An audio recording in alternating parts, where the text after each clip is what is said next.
મિત્રો, આજે આપણે શ્રાવણ માસના સાતમના દિવસે કરવામાં આવતા પવિત્ર વ્રત શીતળા સાતમ વિશે વાત કરીશું. આજે આપણે શીતળા માતાનો મહિમા, વ્રતની પરંપરા અને શીતળા માતાની પવિત્ર કથા સાંભળવાના છીએ. શીતળા માતા પોતાના ભક્તોને રોગ, તાવ, શીતળા તથા ચામડીના રોગોથી રક્ષણ આપે છે અને ઘરમાં સુખ શાંતિ તથા આરોગ્ય જાળવી રાખે છે, એવી ભક્તોની શ્રદ્ધા છે. તો મિત્રો, જે કોઈ શીતળા માતાની આ પવિત્ર કથા સાંભળવા જઈ રહ્યા હોય તેઓ આ વિડીયો પોતાના પરિવારજનો, મિત્રો સાથે જરૂરથી શેર કરજો. બોલો શીતળા માતાની જય. એક ગામમાં એક વૃદ્ધ સાસુ પોતાના 2 દીકરાની વહુઓ સાથે રહેતી હતી. બંને વહુઓ વિધવા હતી. મોટી વહુ સ્વભાવથી ઝઘડાળુ, ગુસ્સાવાળી અને ઈર્ષાળુ હતી, જ્યારે નાની વહુ ખૂબ જ ભોળી, દયાળુ અને પરોપકારી હતી. તે હંમેશા બીજાના દુઃખમાં દુઃખી થતી અને શક્ય તેટલી મદદ કરતી. એક વખત પવિત્ર શ્રાવણ માસ આવ્યો. શ્રાવણ માસમાં રાંધણ છઠના દિવસે ઘરમાં વિવિધ વાનગીઓ બનાવવામાં આવે છે અને ત્યારબાદ ચૂલો ઠારવામાં આવે છે. બીજા દિવસે એટલે કે શીતળા સાતમના દિવસે શીતળા માતાનું પૂજન કરીને ઠંડુ ભોજન આરોગવાની પરંપરા છે. રાંધણ છઠની રાત્રે નાની વહુ રસોડામાં રસોઈ બનાવી રહી હતી. આખો દિવસ ઘરનું કામ કર્યા પછી તે ખૂબ થાકી ગઈ હતી. રાત્રિ પણ ઘણી થઈ ગઈ હતી. તે ચૂલો ઠારવા જતી હતી ત્યાં તેનો નાનો દીકરો રડવા લાગ્યો. નાની વહુએ ચૂલો ઠારવાનું કામ મુલતવી રાખ્યું અને પોતાના દીકરાને શાંત કરવા લાગી. બાળકને શાંત કરતાં કરતાં તેને પણ ઊંઘ આવી ગઈ. ખૂબ થાકેલી હોવાથી તેને ચૂલો ઠારવાનું યાદ જ ન રહ્યું. આખી રાત ચૂલો સળગતો રહ્યો. મધરાત્રિના સમયે શીતળા માતા ઘેર ઘેર ફરીને ઠંડુ ભોજન સ્વીકારવા નીકળ્યા.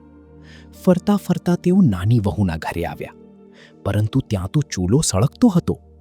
શીતળા માતાનું શરીર ચૂલાની ગરમીથી દાઝી ગયું. માતા ક્રોધિત થઈ બોલ્યા, જેમ મારું શરીર બળ્યું છે તેમ તારું પેટ બળે. આવો શ્રાપ આપીને શીતળા માતા ત્યાંથી ચાલ્યા ગયા. સવારે નાની વહુની આંખ ખુલી. તેણે જોયું તો તેનો નાનો દીકરો બળીને ભસ્મ થઈ ગયો હતો. રસોડામાં નજર કરતાં તેને સમજાયું કે આખી રાત ચૂલો સળગતો રહ્યો હતો અને પોતાની ભૂલને કારણે આ દુઃખ આવ્યું હતું. નાની વહુ રડતી રડતી પોતાની સાસુ પાસે ગઈ અને આખી વાત કહી સંભળાવી. સાસુએ તેને સાંત્વના આપતા કહ્યું, વહુ બેટા, ગભરાઈશ નહીં. શીતળા માતા ખૂબ જ દયાળુ છે. તું પોતાના દીકરાને ટોપલામાં લઈને શીતળા માતાની શોધમાં નીકળી પડ. તેમને પોતાની ભૂલ કબૂલ કરીને માફી માંગજે. માતા જરૂર તારા પર કૃપા કરશે. નાની વહુએ સાસુના આશીર્વાદ લીધા. પોતાના મૃત દીકરાને ટોપલામાં મૂક્યો અને શીતળા માતાની શોધમાં નીકળી પડી. થોડી દૂર જતાં તેને રસ્તામાં 2 તલાવડીઓ મળી. બંને તલાવડીઓ પાણીથી છલોછલ ભરેલી હતી, પરંતુ કોઈ તેમનું પાણી પીતું નહોતું, કારણ કે જે કોઈ તે પાણી પીતું તેનું મૃત્યુ થઈ જતું. તલાવડીઓએ નાની વહુને રડતી જોઈને પૂછ્યું, બહેન, તું શા માટે રડે છે? નાની વહુએ પોતાની આખી વાત તેમને કહી સંભળાવી. ત્યારે તલાવડીઓએ વિનંતી કરી, બહેન, તું શીતળા માતાને મળવા જાય છે તો અમારું પણ એક કામ કરતી આવજે. માતાને પૂછજે કે અમારા આ દુઃખનું કારણ શું છે અને અમને આ પાપમાંથી મુક્તિ કેવી રીતે મળશે.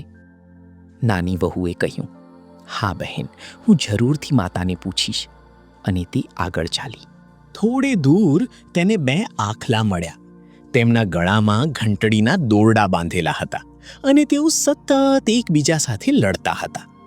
આખલાઓએ નાની વહુને પોતાની વ્યથા કહી, બહેન, અમને પણ શીતળા માતાને પૂછીને જણાવજે કે અમે સતત કેમ લડીએ છીએ અને આ દુઃખમાંથી અમને મુક્તિ કેવી રીતે મળશે.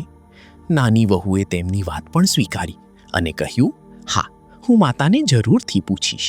પોતાના દીકરાવાળું ટોપલું માથે રાખીને નાની વહુ આગળ વધી. થોડે આગળ એક બોરડીના ઝાડ નીચે એક વૃદ્ધ ડોશીમાં બેઠા હતા. તેમના કપડાં ગંદા હતા અને તેઓ બંને હાથથી પોતાનું માથું ખંજવાળતા હતા. ડોશીમાએ નાની વહુને જોઈને પૂછ્યું, બાઈ, તું આટલું રડતી રડતી ક્યાં જાય છે? નાની વહુએ તેમને પોતાની આખી વાત કહી સંભળાવી. ડોશીમાએ કહ્યું, બહેન, જો તને ઉતાવળ ન હોય તો થોડું મારું માથું જોઈ આપ. મારા માથામાં ખૂબ જ ખંજવાળ આવે છે. નાની વહુને પોતાના દીકરાને લઈને ઉતાવળ હતી, છતાં તેનો દયાળુ સ્વભાવ તેને રોકી ન શક્યો. તેણે ટોપલું નીચે મૂક્યું અને ડોશીમાના માથામાંથી જૂં અને લીખો વીણવા લાગી.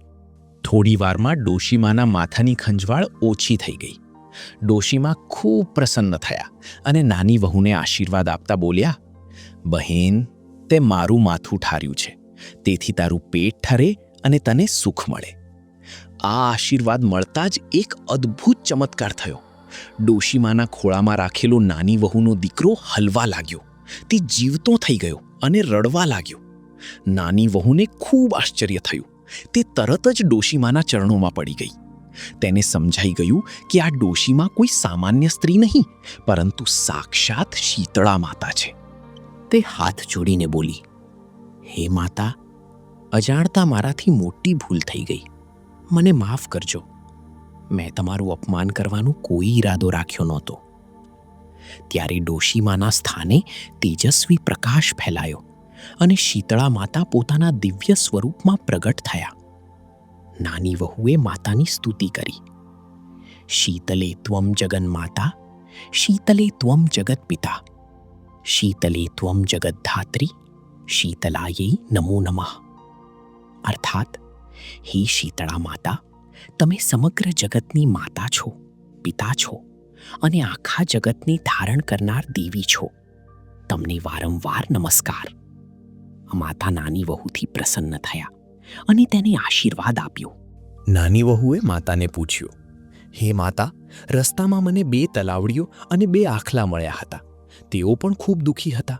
તેમના દુઃખનું કારણ શું છે? શીતળા માતાએ કહ્યું, ગયા જન્મમાં આ બંને તલાવડીઓ 2 સખીઓ હતી. તેઓ હંમેશા એકબીજા સાથે ઝઘડતી અને કોઈને છાશ આપતી નહોતી. જો કોઈને છાશ આપતી તો તેમાં પાણી ભેળવીને આપતી. તેથી આ જન્મમાં તેમનું પાણી કોઈ પી શકતું નથી. તું તેમના પાણીમાં ચારેય દિશામાં છાંટા નાખજે અને પછી ખોબો ભરીને પાણી પીજે. આમ કરવાથી તેમનું પાપ દૂર થશે. પછી માતાએ આખલાઓ વિશે કહ્યું. આ બંને આખલા ગયા જન્મમાં દેરાણી અને જેઠાણી હતા. તેઓ કોઈને દળવા ખાંડવા માટે સાધન આપતા નહોતા અને બીજાને મદદ કરતા નહોતા. તેથી આ જન્મમાં તેઓ આખલા બન્યા છે અને સતત લડતા રહે છે. તું તેમના ગળામાં બાંધેલી ઘંટડીના દોરડા છોડી નાખજે. ત્યારબાદ તેઓ લડવાનું બંધ કરશે. નાની વહુએ માતાના આશીર્વાદ લીધા અને પોતાના જીવતા થયેલા દીકરાને લઈને ઘરે પાછી ફરવા લાગી. રસ્તામાં તેણે માતાએ કહ્યા મુજબ આખલાઓના ગળામાંથી ઘંટડીના દોરડા ખોલી નાખ્યા. ત્યારબાદ બંને આખલાઓ શાંત થઈ ગયા. તેણે તલાવડીઓનું પાણી ચારે દિશામાં છાંટ્યું અને પાણી પીધું. આમ તલાવડીઓને પણ તેમના પાપમાંથી મુક્તિ મળી. નાની વહુ ઘરે પહોંચી ત્યારે સાસુએ તેના દીકરાને જીવતો જોયો. આખા ઘરમાં આનંદ છવાઈ ગયો. સૌએ શીતળા માતાનો આભાર માન્યો. નાની વહુને મળેલા આશીર્વાદ જોઈને મોટી વહુને પણ શીતળા માતાની કૃપા મેળવવાની ઈચ્છા થઈ. પરંતુ તેની ભક્તિમાં શ્રદ્ધા અને દયા નહોતી. તે માત્ર દેખાદેખીથી વ્રત કરવા માંગતી હતી. આગલા વર્ષે રાંધણછઠની રાત્રે તેણે જાણી જોઈને ચૂલો સળગતો રાખ્યો અને સૂઈ ગઈ. મધરાત્રિના સમયે શીતળા માતા તેના ઘરે આવ્યા. સળગતા ચૂલાથી માતાનું શરીર દાઝ્યું. માતાએ તેને પણ શ્રાપ આપ્યો, જેમ મારું શરીર બળ્યું છે તેમ તારું અંતર બળે. સવારે મોટી વહુએ જોયું તો તેનો દીકરો પણ બળીને ભસ્મ થઈ ગયો હતો. છતાં તે દુઃખી થવાને બદલે ખુશ થઈ. તેને લાગ્યું કે હવે નાની વહુની જેમ તેને પણ માતાના આશીર્વાદ મળશે. તે પોતાના દીકરાને ટોપલામાં લઈને શીતળા માતાની શોધમાં નીકળી. રસ્તામાં તેને 2 તલાવડીઓ મળી. તલાવડીઓએ પૂછ્યું, બહેન, તું ક્યાં જાય છે? મોટી વહુએ ગુસ્સાથી કહ્યું, તમારે શું કામ છે? મારો દીકરો મરી ગયો છે અને હું શીતળા માતાને મળવા જાઉં છું. તલાવડીઓએ પોતાનું કામ કહેવા વિનંતી કરી, પરંતુ મોટી વહુએ સ્પષ્ટ ના પાડી દીધી. આગળ તેને 2 આખલા મળ્યા. આખલાઓએ પણ તેને પોતાનું દુઃખ જણાવવા કહ્યું, પરંતુ મોટી વહુએ તેમને પણ મદદ કરવાની ના પાડી દીધી. પછી તે બોરડીના ઝાડ નીચે બેઠેલી ડોશીમા પાસે પહોંચી. ડોશીમાએ તેને કહ્યું, બહેન, જરાક મારું માથું જોઈ આપ.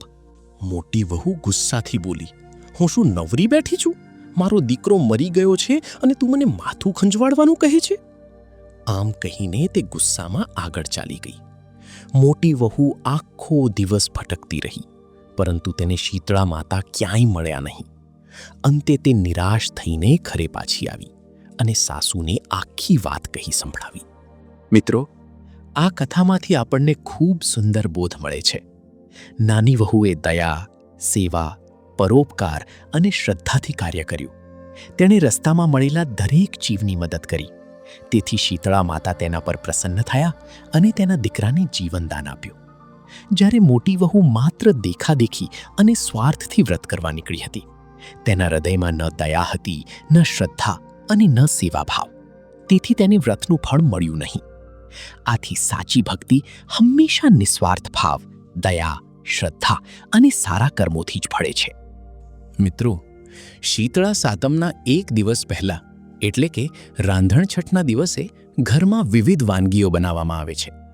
રાત્રે રસોઈ પૂર્ણ થયા પછી ચૂલો ઠારવામાં આવે છે. શીતળા સાતમના દિવસે શીતળા માતાનું પૂજન કરવામાં આવે છે. માતાને ઠંડા અને આગલા દિવસે બનાવેલા પ્રસાદનો ભોગ ધરાવવામાં આવે છે. આ દિવસે ઘરમાં સામાન્ય રીતે રસોઈ કરવામાં આવતી નથી અને ઠંડુ ભોજન લેવામાં આવે છે.